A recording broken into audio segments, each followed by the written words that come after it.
గురుగారిని మాల వేసుకున్నాను, నాకు కొంచెం హాస్పిటల్కి వెళ్ళాల్సిన పరిస్థితి అయింది, అడ్మిట్ అవ్వాల్సి వచ్చింది. నేను మాల వేసుకున్నాను కదా, వెళ్ళొచ్చా వెళ్ళకూడదా? అలా ఒకవేళ వెళ్ళకపోతే మనం ఐస్ బాక్స్లోకి వెళ్ళిపోతాం. వెళ్ళాలి, తప్పదు. వ్యాధులు చూసుకోవాలి. ఆయన సర్వరోగ నివారణ ధన్వంతరమూర్తి. ప్రార్థన చేస్తూ మీ డాక్టర్ చెప్పినట్టే దీక్ష ఉండండి. మీ ఇష్టం వచ్చినట్టు ఉండకండి, గుడ్డిగా చేయకండి. శరణమయ్యప్ప. శ్రీరాముల వారి కాలంలో ఉన్నటువంటి శబరికిను ఇప్పుడున్న శబరికిని ఏంటి తేడా అంటే, ఆ శబరి ఎంగిలి పండ్లు ఇచ్చినటువంటి రాముడి దగ్గర నీకేమైనా కోరిక ఇవ్వాలంటే నాకేం లేదండి అని శబరి అంటే, లేదు నువ్వు ఏమైనా తీసుకోవాలి అంటే, నీకు సరే నాకు మోక్షం ఇయ్యి అంటారు. లేదు నీకు ముక్తి మాత్రమే ఇవ్వగలను, నా అంశ వస్తుంది, అప్పుడు నీకు మోక్షం వస్తుంది అని అంటారు. మరి అప్పుడు ఏమన్నారు? నేను నడయాడినటువంటి, నేను ఉన్నటువంటి స్థలం కాబట్టి నీ పేరునే ఈ యొక్క ప్రదేశానికి నేను శబరిగా డిక్లేర్ చేస్తున్నాను, ఇది శబరిమలగా ఉంటుందని చెప్పి అప్పుడున్న శబరిమలనే ఇప్పటి వరకు కూడా ఉంది. స్వామివారి కాలంలో స్వామికి మోక్షం ఇచ్చారట. అదే శబరి పీఠం. ఇప్పటికీ ఆ శబరి పీఠంకి మనం కొబ్బరికాయ కొడతాం. అయ్యప్ప స్వామి వారు కూర్చున్నటువంటి ఆ భంగిమ ఉంటుంది చూసారా, ఒక చెయ్యి ఇలా ఒక చెయ్యి ఇలా ఉంటుంది కదా, దీనికి ఏమైనా ప్రాముఖ్యత ఏమైనా ఉందో, దీనికైనా విశిష్టత ఉందా అంటే, చిన్ ముద్ర. నువ్వు దేన్నైతే చూడడానికి వచ్చావో అది నీలోనే ఉంది, చూసుకో, నా పాదాలు నమస్కారం చేసుకొని చెప్పి తత్ త్వం అసి, తత్వం అసి అంటారు దాన్ని, తత్ త్వం అసి. నువ్వు దేన్నైతే చూడడానికి వచ్చావో అది నీలోనే ఉంది, చూసుకో, నా పాదాలకు శరణాగతి అవ్వు అని చెప్పి స్వామివారు చెప్తున్నారు. అదే ఆ భంగిమ యొక్క విశిష్టం. ఆ 18 ఎక్కగానే తత్వమసిని కనబడుతుంది, అదే దాని యొక్క అర్థం. శరణమయ్యప్ప. గురుగారు, నేను దీక్ష తీసుకోవాలనుకుంటున్నాను.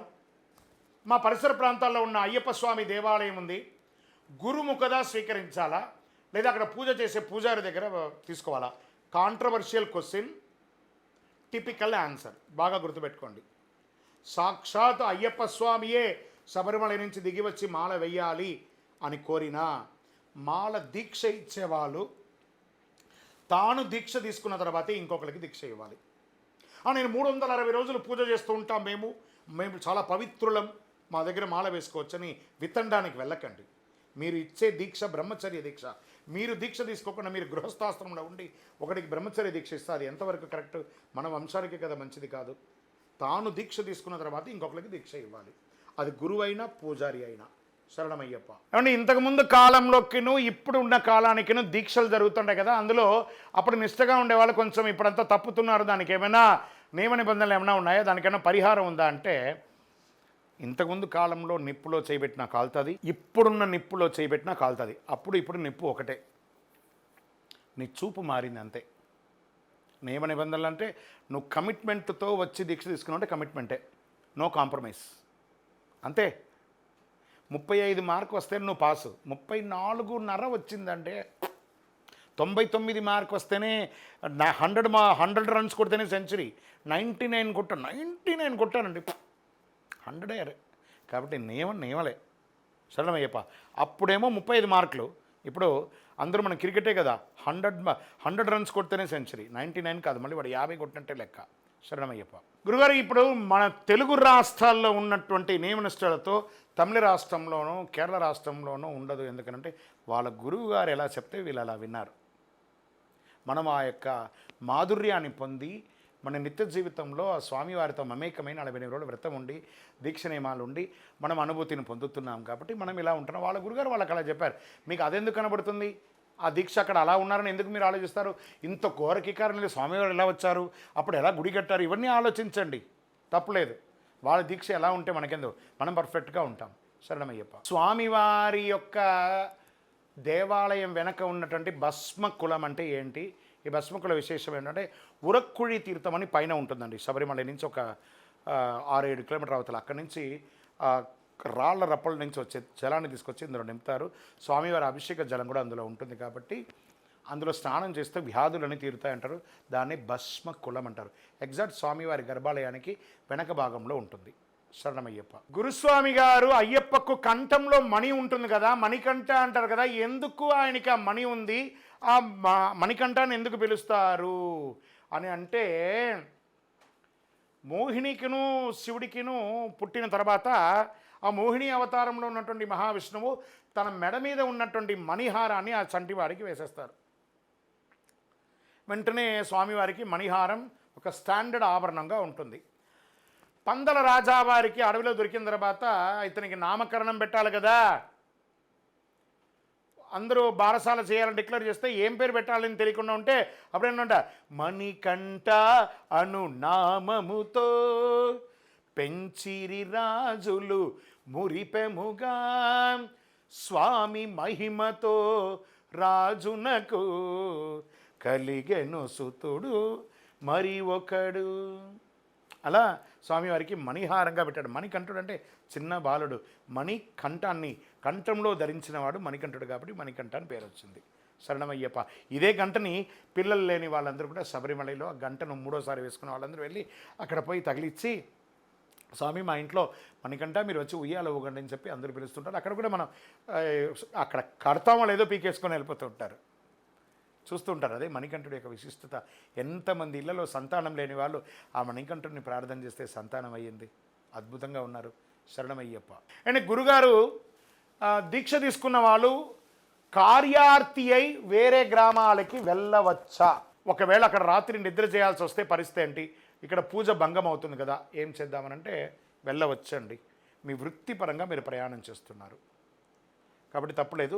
నామస్మరణ చేసుకొని స్నానం చేసి మీ మాలలో ఉన్నటువంటి మాలకు పూజ చేయండి. మీ యొక్క పీఠంలో ఎవరో ఒకరు పూజ చేస్తారు కాబట్టి జాగ్రత్త.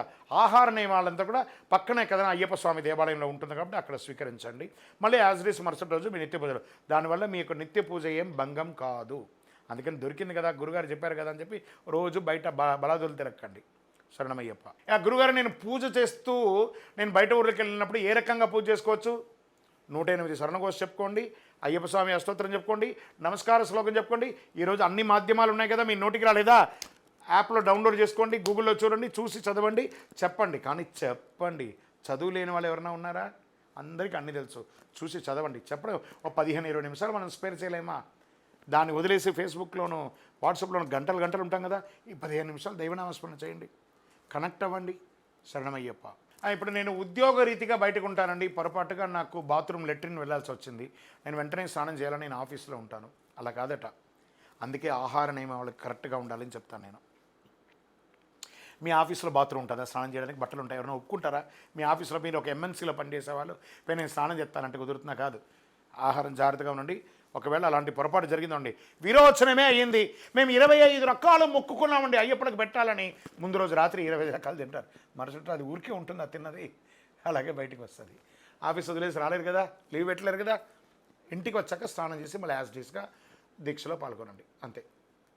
అప్పటి నుంచి కొంచెం ఆహారం తినడము, మంచినీళ్ళు తాగడం ఆపేయండి ఒకవేళ వాష్రూమ్ వెళ్తే. గురుస్వామి గారు మేము దీక్షలో ఉండగా వెనక మేము బండి వెనక భార్య కూర్చొని ఉంది, అలా కూర్చొని వెళ్ళొచ్చా?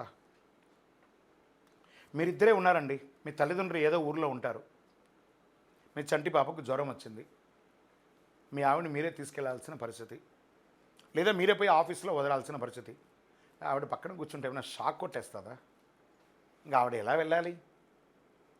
నేను అన్నాను కదా, ఒక బ్రహ్మచారి బ్రహ్మచర్య దీక్ష ఉండడంలో గొప్ప కాదు, ఒక గృహస్థాశ్రమంలో ఉన్నవాడు తన భార్యను సైతం మాత అని చెప్పే ఏకైక దీక్ష ఈ ప్రపంచంలో ఏదైనా ఉందంటే అది అయ్యప్ప దీక్షనే.